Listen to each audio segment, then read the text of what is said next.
السلام علیکم ورحمۃ اللہ وبرکاتہ نحمده ونصلي على رسوله الكريم اما بعد الحمد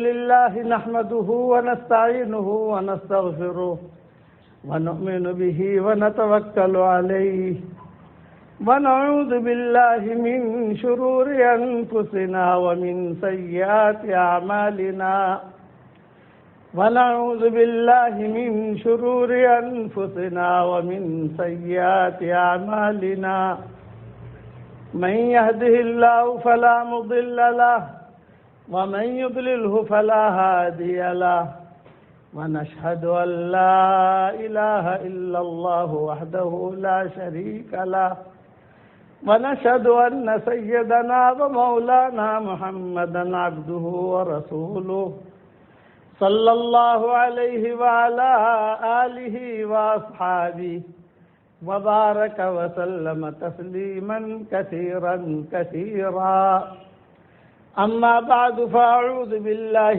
من الشيطان الرجيم بسم الله الرحمن الرحيم والمؤمنون والمؤمنات بعضهم أولياء بعض يأمرون بالمعروف وينهون عن المنكر ويقيمون الصلاة ويؤتون الزكاة ويطيعون الله ورسوله أولئك سيرحمهم الله إن الله عزيز حكيم صدق اللہ العظیم. قابل احترام مائیں بہنیں بیٹیاں بہوئیں بچیاں ہمارے محترم بھائی، عورت کو اللہ تعالیٰ نے بہت اونچا درجہ دیا ہے. اتنا اونچا درجہ دیا کہ قرآن شریف میں عورتوں کے نام کی سورت اللہ نے نازل کی، سورۃ النساء. مردوں کی صورت قرآن کے اندر نہیں ملے گی، سورۃ الرجال کہ مردوں کی صورت کہ یہ نہیں ملے گی، لیکن سورۃ النساء ہے. کئی کام ہماری شریعت میں ایسے ہیں جو عورتوں کے ذریعے سے اللہ نے حل کروائے، ان کا مقام دیا، ان کو عزت بخشی. ورنہ کسی زمانے میں عورت کو جو ہے کوئی انسان سمجھتا ہی نہیں تھا، عورت یعنی جانور. کسی زمانے میں یہ جتنی بڑی بڑی کالونیاں ہیں، جیسے چائنیز کالونی ہے، فرینچ کالونی ہے، عرب کالونی ہے، اس میں عورتوں کو انسان نہیں شمار کرتے تھے اور کہتے تھے کہ بھی جیسے بندر ایک جانور ہے، ریچھ ایک جانور ہے، اللہ تعالیٰ کو جو ہے نسل چلانی ہے دنیا میں، اس لیے ایک جانور اللہ نے پیدا کیا ہے. یہ کہ لمبے لمبے بال ہیں، اس کی شکل الگ ہے، ترتیب الگ ہے، اس کا سینہ جو ہے وہ ابھرا ہوا ہے. یہ کہہ کر کہتے تھے کہ جانوروں کی ایک قسم. یہاں تک کہ حضور صلی اللہ علیہ وسلم کے زمانے میں بھی یہی تصور تھا. جب حضور صلی اللہ علیہ وسلم تشریف لائے تو مکہ مکرمہ میں عورتوں کا تصور یہی تھا. خاص مکہ کے قصہ بیان کرتا ہوں. مدینہ میں تو عورتوں کو برا سمجھتے تھے. اوپر جو طائف وغیرہ کے قبیلے تھے وہ بھی عورتوں کو برا سمجھتے تھے، پہلے اسلام سے پہلے کی باتیں ہیں.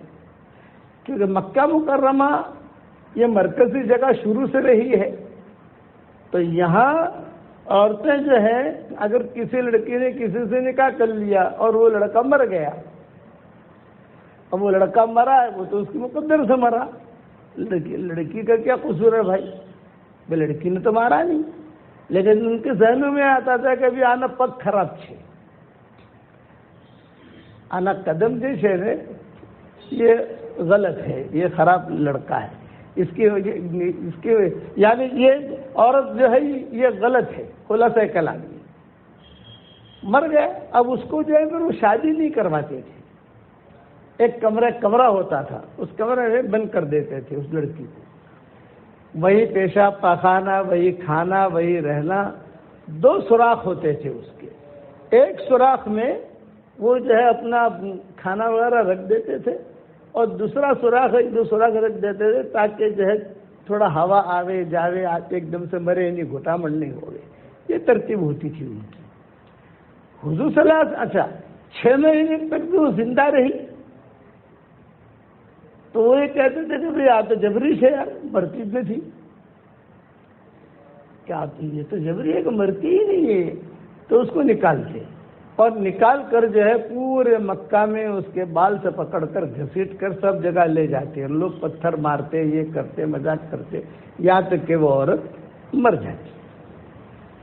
اسی لیے بچیوں کا لڑکیاں پیدا ہوتی تو لڑکیاں کا پیدا ہونے کو معیوب سمجھتے تھے. وجہ ہی تھی کبھی انسان ہے ہی نہیں ہمارے گھر میں کیسے آ گئی. یہ مرد جن کا یہ ہے کہ مرد یہ انسان ہے. شریعت نے آ کر دونوں کو برابر کر دیا. والمؤمنون والمؤمنات آیت نازل کی. مومن مرد مومن عورتیں. ان المسلمین والمسلمات والمؤمنین والمؤمنات والقانتین والقانتات والصادقین والصادقات والصابرین والصابرات والخاشعین والخاشعات والمتصدقین والمتصدقات والصائمین والصائمات والحافظین فروجہم والحافظات والذاکرین اللہ کثیرا والذاکرات. یہ آیت نازل ہوئی. مرد عورتیں مرد عورتیں مرد عورتیں مرد عورتیں. اور کئی کام شریعت نے ایسے کروائے عورتوں سے جس سے عورتوں کا درجہ بھی بڑھا. کئی کام ہمارے شریعت میں ممبر نہیں ہوتا تھا. مسجد نبوی کے اندر عورت ذریعہ بن گئی ممبر کا. حالانکہ صحابہ ذریعہ بن سکتے تھے یہ نہیں ہے کہ نہیں بن سکتے تھے. مقام حضور صلی اللہ علیہ وسلم نماز پڑھ رہے ہیں اور ان کی نواسی امیمہ نام تھا یا کوئی اور نام تھا. وہ حضور صلی اللہ علیہ وسلم کے پیٹھ کے اوپر جو ہے وہ بیٹھ گئی سجدے میں گئی تو حضور اسے کو لے کر آہستہ آہستہ اٹھے اور کندھے پر بیٹھی رہی. مسجد نبوی ہے سارا مجمع پیچھے اور پوری نماز اس نمازی کے ساتھ پڑھائی حضور نے پوری نماز. اور وہ بھی جو ہے برابر حضور کو پکڑ کر بیٹھی رہی. یہ کیوں کیا حضور نے؟ سارے مجمع کو دکھانے کے لیے کہ دیکھو لڑکی کا بھی درجہ ہے. دیکھو اس کا میں کتنا خیال کرتا ہوں. اللہ معاف کرے ہمارے یہاں پہ بات گھرانے یا بات جہالت ایسی ہے کہ وہ انتظار کریں گے وہ شو دھاؤڑوں تھیو تو کہے کہ لڑکی آئی او پتھرو آئے. یہ جملے کہتے ہیں. یہ جہالت ہے. اللہ نے بہت اونچا درجہ دیا ہے. کئی لڑکیوں نے کئی عورتوں نے ایسے بڑے بڑے کارنامے کیے ہیں جو مرد نہیں کر سکتے اور اللہ نے لیے. عورتوں کو میراث نہیں ملتی تھی عورتوں کو ہی اللہ نے ذریعہ بنایا اور سب نے ثابت کی بیوہ کو ہی ذریعہ بنایا عورتوں کی میراث کا. رمضان میں عمرہ نہیں ہوتا تھا. رمضان کا عمرہ حضور نے کیا ہے کوئی جانتا بھی نہیں تھا. یا رمضان میں کتنی بھیڑ ہوتی ہے مکہ مکرمہ مدینہ منورہ میں. کوئی جانتا نہیں تھا کہ رمضان کا عمرہ کیا ہے. صحابہ نے کیے ہیں. حضور کے انتقال کے بعد پھر صحابہ نے اور ماؤں نے اور ان لوگوں نے یہ رمضان کے عمرے شروع کیے. ورنہ آخر تک مکہ مکرمہ میں بھی کوئی نہیں جانتا تھا رمضان کا عمرہ کیا ہے اور مدینہ منورہ میں بھی کوئی نہیں جانتا تھا کہ رمضان کا عمرہ کیا ہے. حجۃ الوداع کے بعد تو رمضان کا عمرہ آیا ہے. رمضان کا عمرہ جو آیا یہ عورتوں کے حصے میں اس کا ثواب اللہ عورتوں کو دے گا. اور قصہ اس کا یہ ہوا کہ حضور صلی اللہ علیہ وسلم نے حجۃ الوداع کا اعلان کیا تو آپ نے اعلان کیا بھی ہم حج پر جا رہے ہیں جسے چلنا ہے ہمارے ساتھ چلو جو آنا چاہے ہمارے ساتھ آؤ. عام اعلان ہوا تو لوگوں نے کہا حضور کے ساتھ حج. سب نے جو اپنے اپنے ٹور بنائے سب نے اپنے اپنے قافلے بنائے کھانے لیے کسی نے بچوں کو بھی ساتھ لیا. اور حضور صلی اللہ علیہ وسلم کے ساتھ بہت بڑا قافلہ حجۃ الوداع کے لیے روانہ ہو گیا، لیکن کچھ خواتین جا نہیں سکی، وہ کچھ تھی۔ جب کچھ کے ذریعے سے اللہ نے اتنا بڑا کام کروا دیا تو سب کے ذریعے سے اللہ کتنا بڑا کام کرائے گا۔ چنانچہ روایتوں میں آتا ہے آپ صلی اللہ علیہ وسلم جو عمرہ حج کر کے واپس تشریف لائے تو عورتوں کو جو تقریر کرنا اچھی آتی ہے، کارگزاری سنانا تو عورتوں کو بہت اچھی آتی ہے۔ کارگزاری ہم جماعت مستورات کی بھیجتے ہیں نا، تو کارگزاری جو عورتیں سنائے گی وم تھو ایک ایک بات تو جو ہے، یعنی ایک ایک دن کی کارگزاری وہ جو 1 گھنٹے میں پوری کرے گی، 40 دن تو ان کے کارگزاری سنانے میں جائیں گے اپنے سہیلیوں کے سامنے، یہاں گئے تھے، یہاں گئے تھے، یہاں گئے تھے۔ تو حضور کے حج کی جو کارگزاری تھی وہ مدینے والی عورتوں نے مدینہ آ کر سنائی۔ کسی نے اپنی بیٹی کو سنائی جو نہیں گئی تھی، کسی نے اپنی بہو کو سنائی جو نہیں گئی تھی، کسی نے اپنی ماں کو سنائی جو نہیں گئی تھی، اماں تم تو محروم ہو گئے، نہیں آئی، حضور کے ساتھ ہمارا حج کیا، حضور نے یہ دعا مانگی، مزدلفہ میں یہ کیا، مینا میں یہ ہوا، مینا میں اماں سانپ والا قصہ ہوا، اماں مینا میں سانپ والا قصہ ہوا تھا، سانپ آ گیا تھا تو سارے کے سارے دوڑے تھے، میں بھی دوڑی، سب سانپ آیا، سانپ آیا، سانپ آیا، یہ ہوا اماں، یہ ہوا اماں، یہ ہوا۔ تو جو نہیں گئی تھی ان کے دل پر ٹھیس پہنچی، ارے یہ تو حضور کا آخری حج، ہم تو محروم۔ یہ روتے ہوئے آ گئی حضور صلی اللہ علیہ وسلم کے پاس۔ آپ نے فرمایا کیا ہوا، خیریت ہے بھی، کیوں رو رہے، کیا معاملہ ہے؟ یہ کہا حضرت ہم تو محروم ہو گئی۔ یہ کیا ہوا، کیا محروم ہوئی؟ یہ کہا جب آپ کا یہ آخری حج تھا اور جیسا میری بیٹی گئی تھی، میری بہو گئی تھی، میری بہن گئی تھی، میری خالہ گئی تھی، سب نے قصے سنائے آپ کے آخری حج کے، اب ہم تو حج کر نہیں سکے، اب آپ کے ساتھ اب تو آپ تو دنیا سے چلے جاؤ گے تو ہمیں وہ ثواب کہاں ملے گا؟ آپ نے فرمایا گھبراؤ مت، گھبراؤ مت، میرے دنیا سے جانے کے بعد رمضان کا تم عمرہ کر لینا، میرے ساتھ حج کرنے کے برابر اللہ تمہیں ثواب دے گا، گھبراؤ مت۔ یہ عورتیں ذریعہ بن گئی۔ کئی مسئلے ہیں، ممبر کے مسئلے میں عورتیں ذریعہ بن گئی، جیسے یہ حج آ رہا ہے تو عرفات کے روزے کا حضور صلی اللہ علیہ وسلم نے بہت فضیلت بیان کی، عرفات کا روزہ، عرفات کا روزہ، عرفات کا روزہ۔ تو لوگ یہ پریشان تھے کہ کچھ پتہ نہیں حضور صلی اللہ علیہ وسلم نے عرفات میں روزہ رکھا ہے کہ نہیں رکھا۔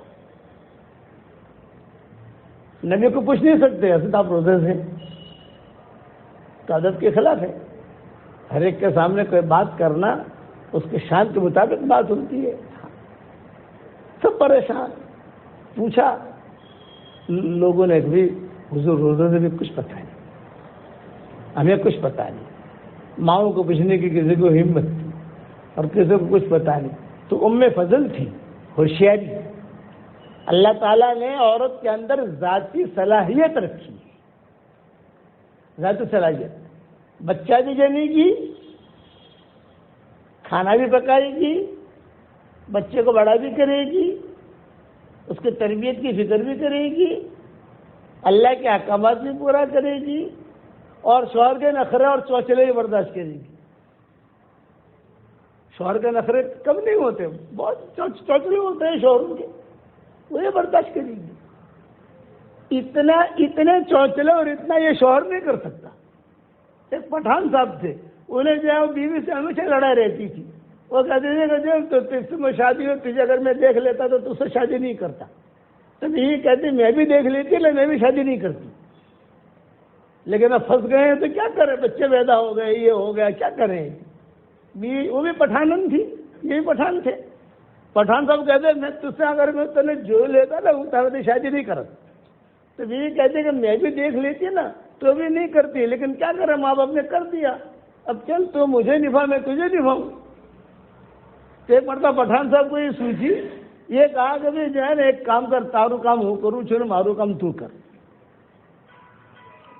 بھائی تیرا کام کیا ہے کھانا پکانا، چل میں کھانا پکاؤں گا،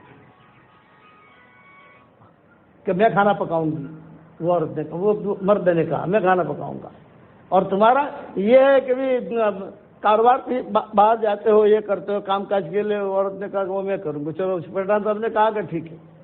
اب وہ کھانا پکانے بیٹھے، پہلے تو آٹا ملتا نہیں تھا ان کو، تو آٹا کہاں رکھا ہے، بڑی مشکل سے آٹا ملا، اب نمک نہیں ملتا، بڑی مشکل سے نمک ڈھونڈا، اب کتنا ڈالنا ہے پتا نہیں ہے، تو انہوں نے کہا کہ بھی مٹھی پر تو ڈالنا ہی چاہیے، تو مٹھی پر نمک ڈال دیا۔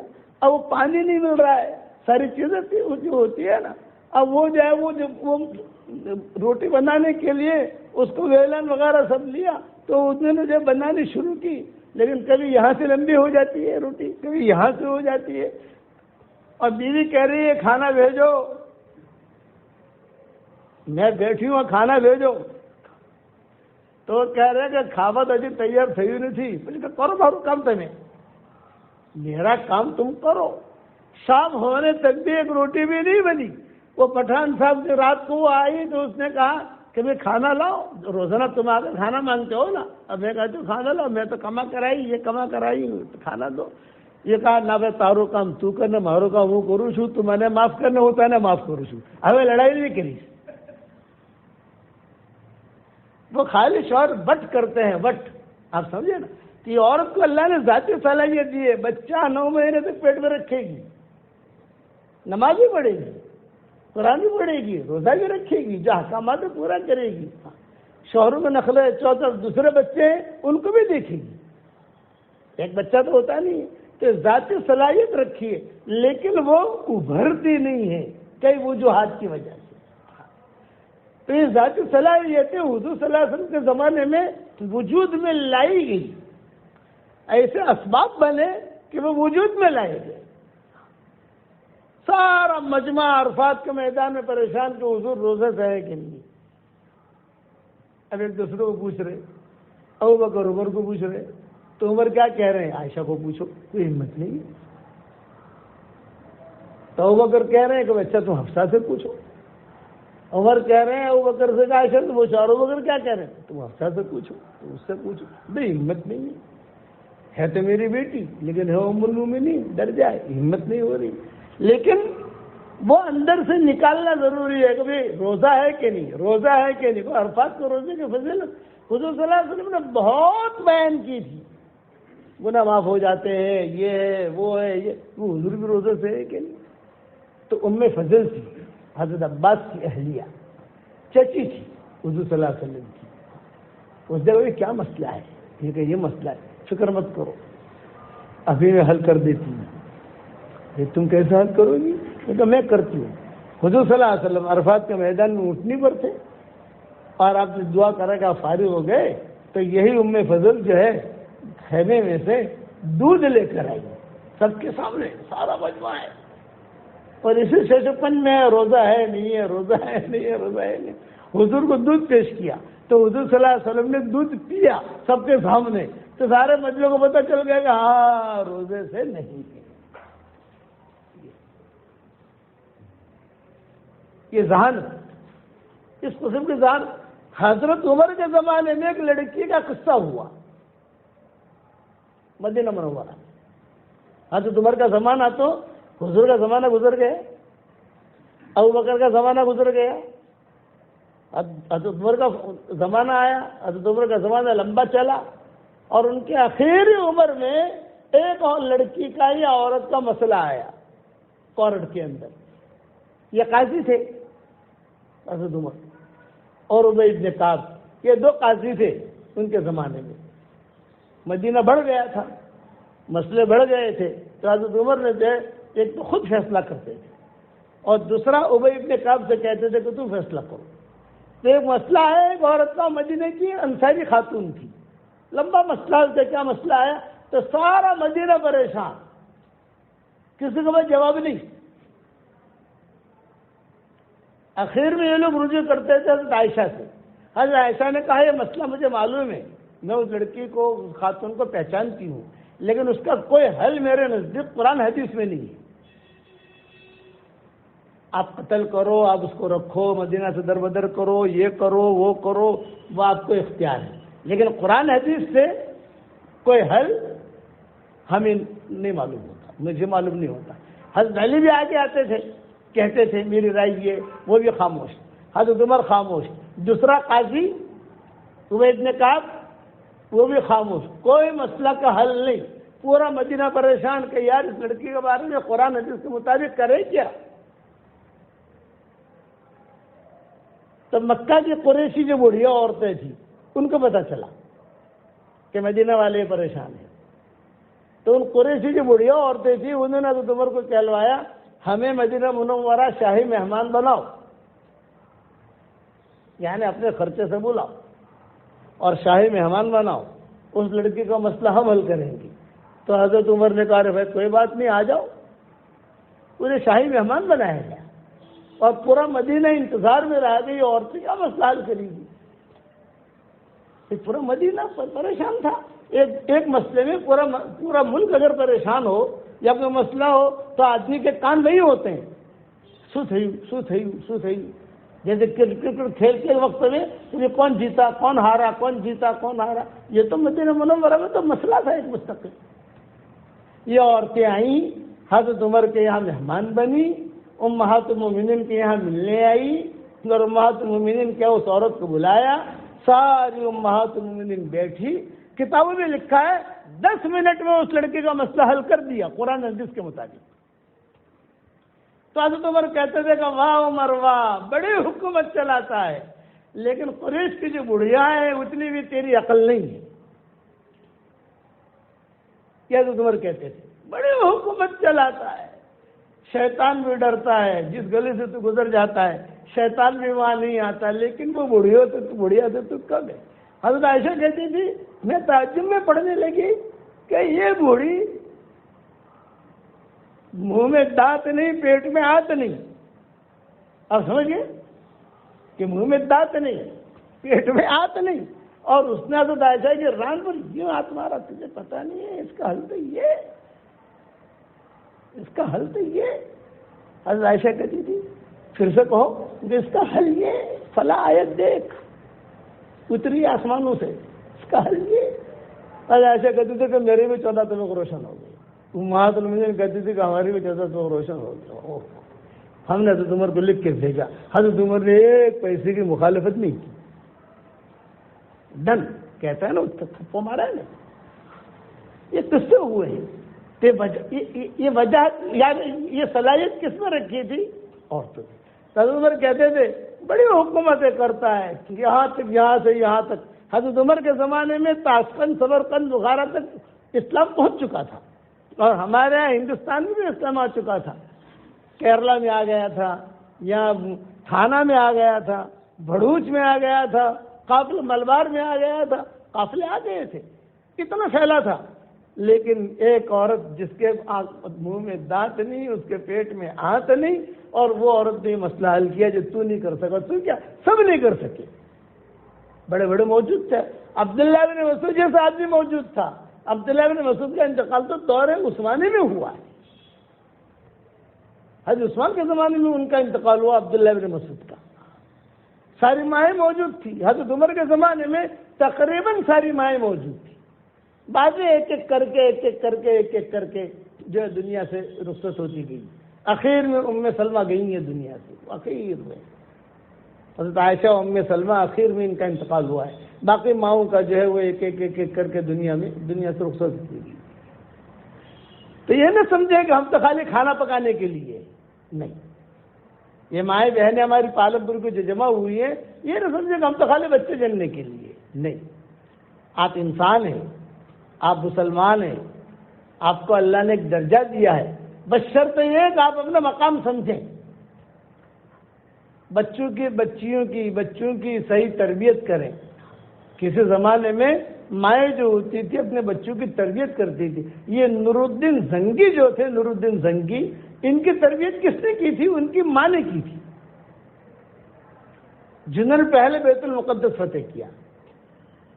یہ نور الدین زنگی وہ ہیں کہ جنہوں نے جو کبھی بھی یعنی مدینہ منورہ جب آتے تھے تو ننگے پاؤں چلتے تھے، مصر کے تھے، اور وہ دو شیخ نے جو قصہ لکھا ہے کہ دو ڈاکو تھے، دو بہت بڑے اللہ والے تھے جو حضور کی قبر کو کھود رہے تھے، اور سب پریشان تھے، آہستہ آہستہ حضور کی قبر تک پہنچ بھی گئے تھے، حضور کا انگوٹھا مبارک بھی دکھ رہا تھا، تو حضور صلی اللہ علیہ وسلم نور الدین زنگی کے ہی خواب میں گئے تھے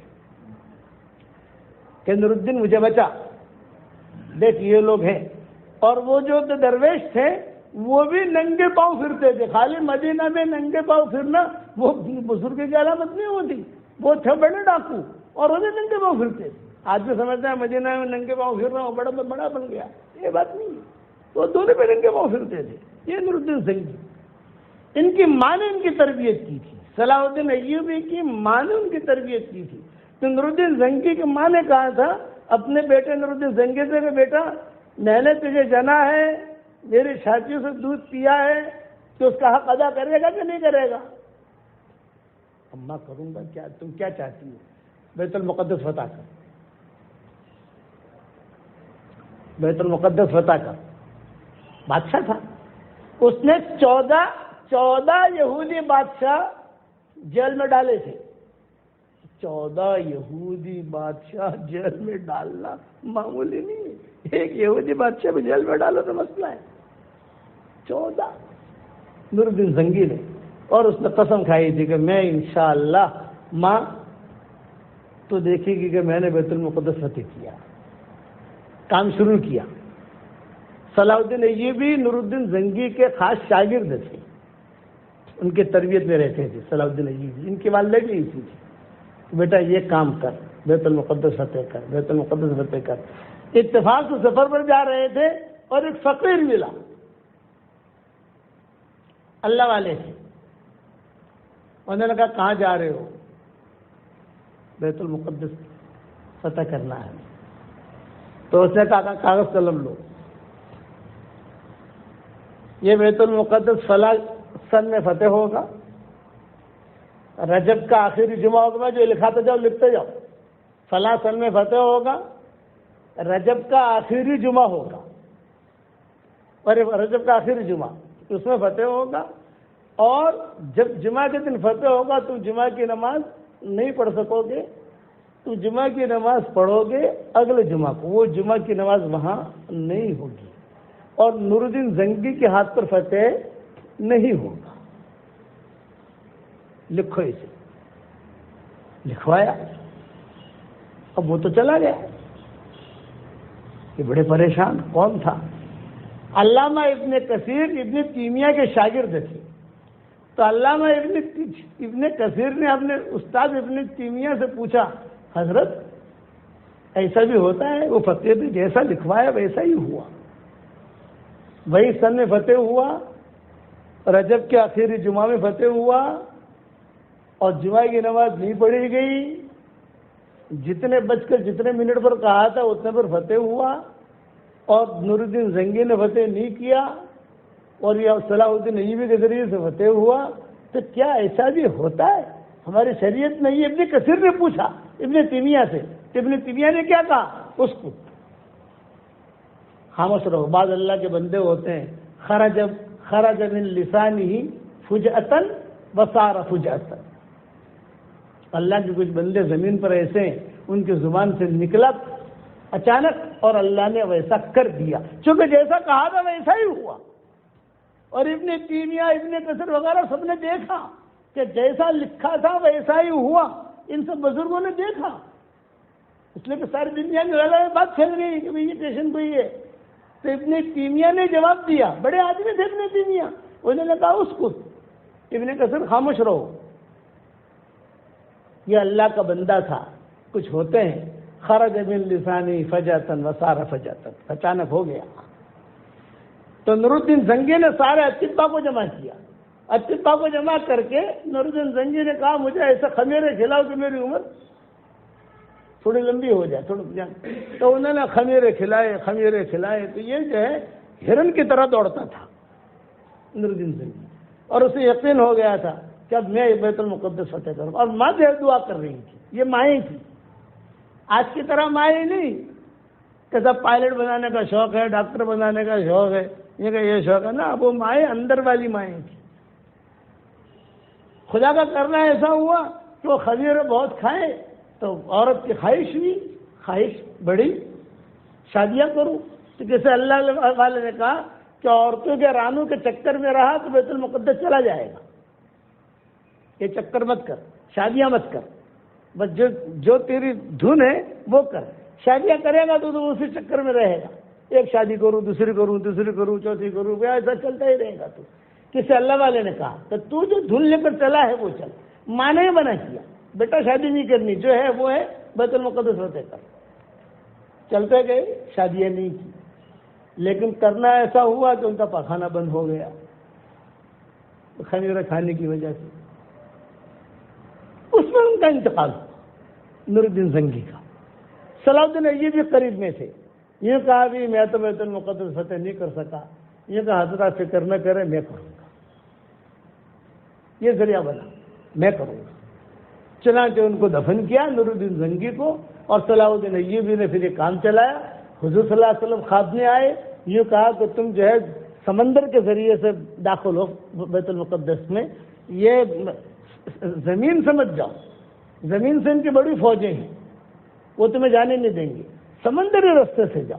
چنانچہ سمندری راستے سے گئے، ٹھیک جمعہ کے دن اسی وقت فتح ہوا جو فقیر نے کہا تھا، ٹھیک جمعہ کے دن۔ تو سب نے کہا کہ جمعہ کی نماز پڑھے، جمعہ جمعہ جمعہ، فرمایا نہیں نہیں نہیں، پہلے صاف کرو پورا۔ جب صاف کرنے گئے، ایک دروازہ کھولا، 30,000 خنزیر دکھے،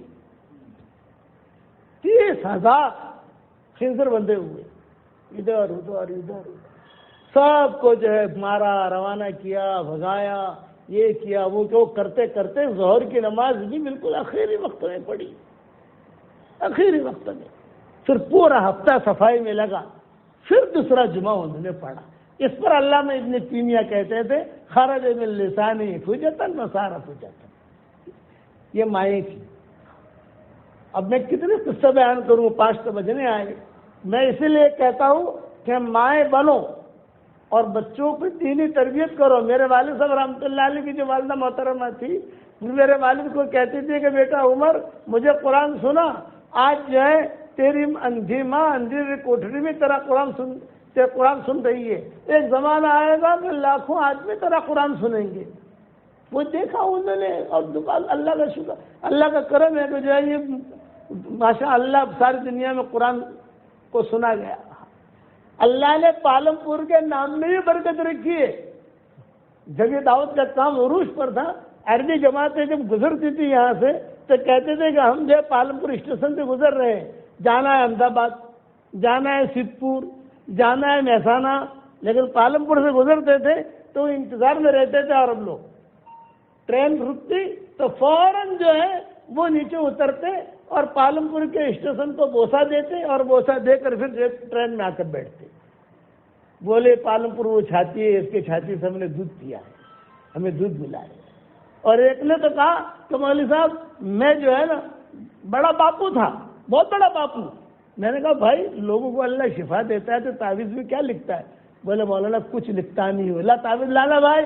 تعویذ لایا تو اس میں لکھا تھا پالم پور، بس اس کے علاوہ وہ لکھتا ہی نہیں ہوں میں۔ تو باپو تھا وہ، تو وہ یہ ساری لائن لگی ہے، ماشاءاللہ پیسے لے رہا ہے اور یہ سارا تو کر رہا ہے، تو لکھتا ہے کیا ہے تو بتا۔ مولانا کچھ نہیں لکھتا، پالن پور، بس یہ اتنا لکھتا ہوں، تم لوگ تعویذ شروع مت کر دینا۔ یہ اللہ نے برکت رکھی۔ اس لیے میری مائیں بہنیں بیٹیاں بہوئیں جو بھی آئی ہے، اپنا دین سمجھو، اپنے دین پر چلو، برقعے کا اہتمام کرو، پردوں کا اہتمام کرو، ہاں شوہر کی اطاعت کرو، بچوں کی صحیح تربیت کرو۔ اور آپ کو چلتے چلتے میں ایک بہت اچھا وظیفہ دیتا ہوں، ہدیہ دیتا ہوں، ہدیہ۔ پالم پور والوں کو ہدیہ دینا تو میرے لیے ضروری ہے، اور میری طرف سے آپ کو ہدیہ ہے۔ زندگی پر عمل کرو گی تو انشاءاللہ بہت فائدہ ہوگا۔ جتنی مائیں بہنیں بیٹیاں جمع ہوئی ہیں، روزانہ 313 مرتبہ سورہ اخلاص پڑھنے کی عادت ڈال دو۔ 313 صاحب بدرین کی جو تعداد ہے وہ 313 کی، تو 313 مرتبہ، 314 ہو جاوے، 315 ہو جاوے، 320 ہو جاوے، 500 ہو جاوے، 600 ہو جاوے، وہ کوئی حرج کی بات نہیں۔ 313 سے کم نہیں ہونا چاہیے۔ اس لیے 313 مرتبہ سورہ اخلاص یعنی قل هو اللہ احد اللہ الصمد لم یلد ولم یولد ولم یکن لہ کفوا احد پڑھنے کی عادت ڈالو. روٹی بناتے بناتے پڑھو، چائے بناتے بناتے پڑھو، شربت بناتے بناتے پڑھو. ایک ساتھ پڑھنا ضروری نہیں ہے، ٹکڑے ٹکڑے کر کے پڑھو. کبھی 15 مرتبہ پڑھ لیا، 20 مرتبہ پڑھ لیا، لیکن 24 گھنٹے میں 313 کا کوٹا پورا ہونا چاہیے. اس کے بعد انشاءاللہ جو دعا مانگو گے اللہ تمہاری دعا قبول کرے گا. بچوں کی شادیاں نہیں ہوتی تو یہ پڑھنے کے بعد بچیوں کی شادیوں کی دعا کرو. آپ لڑکوں کی شادیاں نہیں ہوتی یہ دعا کرو. دیکھو اللہ تعالیٰ کیسے دعا قبول کرتا ہے تمہاری. یہ میری طرف سے ہدیہ ہے آپ کو. لیکن آپ کے دل میں ایک بات آئے گی کہ مولوی صاحب روزانہ 313 مرتبہ ہم سورہ اخلاص پڑھیں، ہمیں ملے گا کیا؟ میں آپ کو بتاؤں، روزانہ 313 مرتبہ سورہ اخلاص پڑھو گی تو روزانہ انشاءاللہ 31 بنگلے جنت میں تیار ہوں گے. صحیح حدیثوں میں آتا ہے 31 بنگلے روزانہ. اپنے پراپرٹی جنت میں بناؤ بیٹیوں، اپنے پراپرٹی جنت میں بناؤ. وہ پراپرٹی پکی، کوئی لے کے بھاگے گا بھی نہیں. بلڈر تو پیسے لے کے بھاگ جاتا ہے ہمارے دنیا کے اندر، بڑے پیسے لے کر بھاگ جاتا ہے، موبائل سوئچ آف، اور صاحب پیسے بھی لے کر بھاگ گیا، امریکہ جا کے بیٹھ گیا. میرا امریکہ کا سفر ہوا تو کئی بلڈروں کے بنگلے دکھائے لوگوں نے. یہ تمہارے وہاں کا ہی بلڈر کا بنگلہ ہے، اس کا ہی بنگلہ ہے، اس کا ہی بنگلہ. سارے چور وہاں بیٹھے ہوئے. اور جنت میں محل ملے گا یہ پکا، قسم کھا کے کہتا ہوں، کیونکہ حضور صلی اللہ علیہ وسلم کی بتائی یہ بات ہے. 31 بنگلے روزانہ ملیں گے انشاءاللہ. آپ کے دل میں ایک بات اور بھی آئے گی. احمد آباد میں کوئی ڈاکٹر نہیں ہے، اس وقت شکاگو میں کام کر رہی ہے وہ. میں نے اس کو بیان میں کہا تھا تو انہوں نے کہا مولوی صاحب میں نے الحمدللہ 5 لاکھ مرتبہ سورہ اخلاص پڑھا اور آپ کو ہدیہ دیا 5 لاکھ مرتبہ. پھر جو ہے فون آیا کہ مولانا الحمدللہ 10 لاکھ بھی اب ہونے والے ہیں. میں پڑھتی رہتی ہوں اور دعا مانگتی رہتی ہوں، دعا بھی قبول ہوتی رہتی ہے، کام بنتے رہتے ہیں. سارے میرے داماد ڈاکٹر، ساری میری بہویں ڈاکٹر، میں ڈاکٹر اور شوہر ڈاکٹر، اور جو بھی کام کریں اللہ تعالیٰ اس میں کامیابی دیتا ہے. تو مولانا آپ 10 لاکھ ہو جائے تو بس کروں کہ رہنے دوں؟ یہ میں نے کہا پڑھتی رہے. مولانا بہت بنگلے ہو جائیں گے، کیا کریں گے اتنے بنگلے وہاں؟ وہ پوچھ رہی ہے مولانا اتنے سارے بنگلے جنت میں کیا کریں گے؟ وہاں بھاڑا آئے گا بنگلے کا؟ کہ دنیا میں بھاڑے سے دیتے ہیں نا مکان، وہاں جنت میں بھاڑا آئے گا؟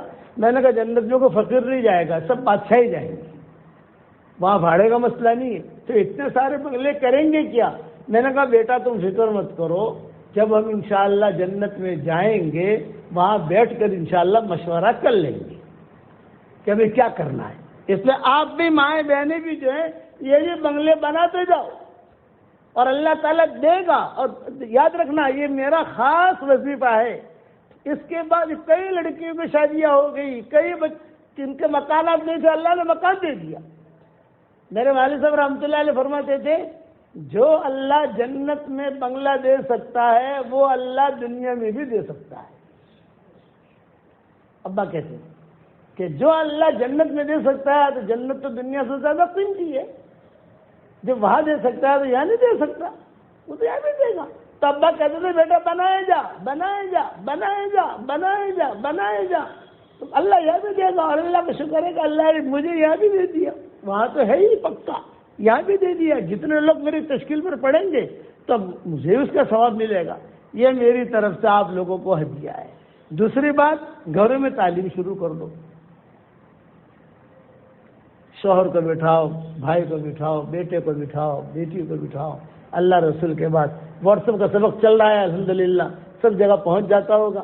5 منٹ کا ہوتا ہے، 6 منٹ کا، تھوڑا سا دھیان لگا کے سن لو کہ کیا کہتا ہے اللہ تعالیٰ، اللہ کیا کہتا ہے، رسول کیا کہتا ہے. تیسری بات، تشکیل بھی کرو آپس میں. کون اپنے شوہر کو بھیجے گی؟ میں تو دعا کرا لوں گا، مسجد میں چلا جاؤں گا انشاءاللہ. کون اپنے شوہر کو بھیجے گی، کون بھائی کو بھیجے گی، کون بیٹے کو بھیجے گی، کون 3 دن کی جماعت میں، 10 دن کی جماعت میں، جیسا مشورہ ہو جائے. جیسا ہمارے ساتھی یہاں کے جو ساتھی ہیں جو مشورہ کریں اس اعتبار سے اللہ کے راستے میں وقت لگاؤ. اور ایک بات یاد رکھو، دنیا کی تقدیر اللہ بدل رہا ہے. اس وقت ہمیں اپنے ایمان کی حفاظت ضروری ہے. زیادہ گھومنا پھرنا، زیادہ شوقیہ اچھے اچھے ہوٹلوں میں جانا، یہ کام اپنا نہیں ہے. جو دیندار عورتیں ہوتی ہیں وہ اپنے گھروں میں کھوٹا بن کر بیٹھتی ہیں، اللہ کے احکامات کو پورا کرتی ہے. اللہ تعالیٰ مجھے بھی عمل کرنے کی توفیق عطا فرمائے. اللہ آپ لوگوں کو بھی عمل کرنے کی توفیق عطا